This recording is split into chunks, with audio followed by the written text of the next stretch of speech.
pero se quería apoyar, ayudar o de alguna forma suplir la ineficiencia del Estado. Esta es una profundidad que yo creo que debe de alguna forma hacer que reaccionen las autoridades, el gobernador del Guayas, el ministro de Justicia, el ministro de Gobierno, para decir, bueno, señores encargados por parte del gobierno del sistema penitenciario, si el mismo Gustavo Yal dice, estamos utilizando la disponibilidad, es decir, dicen, aquí hay una cárcel nueva, vamos a utilizarla, porque en Quito ya no da más abasto la cárcel de Quito. ¿Eso qué significa? Que en Quito no hay una cárcel nueva, una cárcel moderna, en donde puedan tener a estos delincuentes, y los deben de regresar a Guayaquil, y en todas partes, como digo, del Ecuador. Entonces ahí hay una cosa que debe ser atendida, ojalá, en este periodo que todavía le resta al gobierno ecuatoriano hasta el año 2013. 2013, es decir, estamos hablando de 2010. 3 años más, perdón, va a tener el gobierno a ver si hace lo que no hizo en 3 años y medio previos. Solucionar el problema penitenciario. Dedicarle los dineros que haya que dedicarle para que las cárceles en el Ecuador sean más seguras y por lo menos respetar los derechos humanos de los apresados. Un problema, decía que hay 2, vamos al otro.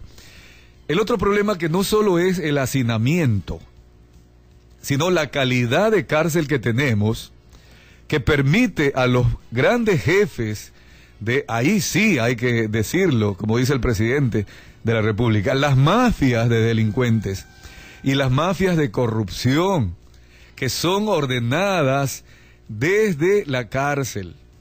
Estos señores, de acuerdo a acusaciones de la misma policía, que de tiempo en tiempo incursiona y le saca de allí armamento, inclusive hasta de ametralladoras, fusiles, celulares, tantas formas como estas personas tienen para poder seguir delinquiendo, aunque sea de dentro de la cárcel. Esas comodidades de comunicación que tienen ahora con tanta tecnología, algunos decían que tenían hasta computadoras, tenían internet. No es que les quitamos, ¿verdad?, ese derecho a los ciudadanos, pero si ellos han delinquido, no puede permitírseles que desde la cárcel sigan como jefes de mafias, de bandas delictivas, dirigiéndolas.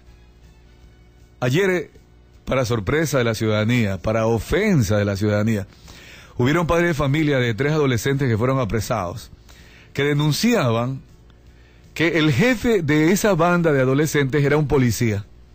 Y un policía activo. Y estas personas, antes de denunciar a ese policía activo, pidieron protección. Imagínese usted cree que el policía activo está organizando esa banda de delincuentes juveniles, así por así, que se le ocurrió de la noche a la mañana, o él solo independientemente lo está haciendo, para asaltar a una cevichería o un lugar donde venden cangrejos, ¿no? Para dar más referencia. Mire usted, allí hay una corrupción gravísima que hay que investigarla. Y es bueno que el municipio de Guayaquil ha tenido esta iniciativa, en donde van a haber 152 delincuentes, hay que restarle ya 33, de Guayaquil, que van a ser apresados y enviados allá, y de esta manera se les va a cortar esa forma de comunicarse. No van a tener contacto con las bandas que dirigían o de las cuales eran parte mientras estaban libres o actuando en la delincuencia de Guayaquil. Y que siguen todavía algunos delincuentes desde la cárcel de Guayaquil ordenando. Entonces hay que romper esa comunicación, tomar a esas personas y meterlos allí con todos los respetos, porque van a estar uniformados, van a estar en un lugar más decente, etcétera. Pero yo creo que un logro, un beneficio que va a tener la ciudad de Guayaquil es el hecho de que se corta ese contacto entre esos jefes delincuenciales con sus respectivas bandas. Yo voy a concluir esto para el fin de semana, una especie de reflexión, con lo que denunció al mundo Peter Eigen, fundador de Transparencia Internacional.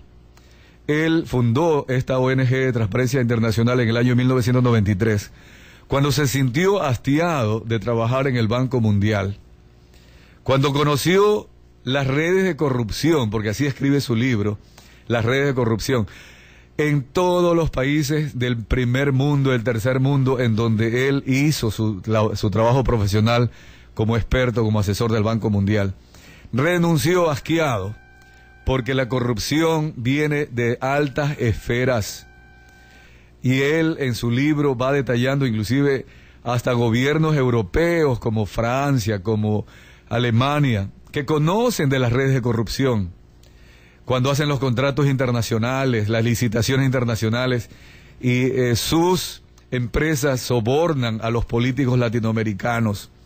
Cuando logran contratos, cuando todas estas redes que existen de narcotráfico, de delincuencia, de trata de blancas, de robos de obras de arte, en fin, todas estas cosas que conoció Peter Hagen y que sigue luchando. Él dice en una de las partes introductorias de su libro, Definición de corrupción, en las reflexiones preliminares, dice: Transparencia Internacional define a la corrupción como el abuso del poder en beneficio privado. Aquí hago un paréntesis. Peter Hagen nos demuestra que no puede haber corrupción si no hay un funcionario público corrupto. Siempre, en toda red de corrupción, según la experiencia y la investigación de Peter Hagen, siempre va a haber un funcionario público con poder que está beneficiándose y beneficiando a otros a través de estas redes de corrupción. Cualquiera que sea, siempre va a haber un funcionario público. Tomaba el ejemplo hoy día, por ejemplo, de ese policía que tiene una red, lastimosamente, de adolescentes guayaquileños asaltando, robando. Dice Peter Hagen, un vicio capital, dice la corrupción, se define como un vicio capital de nuestra época, que muestra su desagradable rostro en todas partes. Se halla en la raíz misma de casi todos los problemas importantes, o al menos impide su resolución, y actúa de manera especialmente devastadora en las regiones más pobres del mundo, donde mantiene atrapados a millones de seres humanos en la miseria, la pobreza, la enfermedad, la explotación y brutales conflictos. Alianza País tiene como uno de sus 5 ejes la lucha contra la corrupción. Por eso ganó las elecciones también. Prometió luchar contra la corrupción. ¿Será que el presidente y sus allegados no han podido todavía romper estas mafias de corruptos que manejan la delincuencia? Ahora inclusive se ha incrementado hasta con el sicariato, ¿verdad?